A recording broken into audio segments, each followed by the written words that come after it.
في مدينة صغيرة، كانت سارة كل يوم بتمشي نفس الطريق بعد الجامعة. في يوم ماطر، وهي بتحاول تغطي نفسها من المطر بمظلة قديمة، اصطدمت بعمر، شاب بسيط بيشتغل في مكتبة قريبة.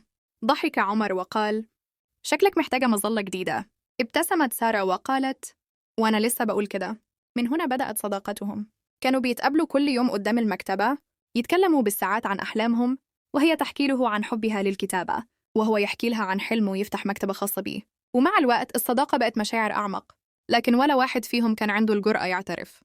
وفي يوم مطر تاني، وقفوا سوا تحت نفس المظلة القديمة. عمر قال لها وهو مرتبك: عارفة يا سارة، كل مرة بشوفك بحس إن الدنيا أبسط وأجمل. سارة بصيت له، قلبها بيدق بسرعة، لكن قبل ما ترد المطر زاد جدا وخلاهم يجروا يستخبوا قدام المكتبة. وقفوا هناك والهدوء رجع بينهم. قالت له بخجل: أنا كمان بحس كده، يمكن أكتر منك. ابتسم عمر ابتسامة عريضة، مد إيده وقال: وعد، طول ما في مطر هفضل جنبك. ضحكت سارة وهي تمسك إيده وقالت: وعد. ومن وقتها بقى المطر هو الذكرى اللي جمعت بينهم، وكل مرة بينزل كانوا بيتقابلوا حتى لو من غير ميعاد.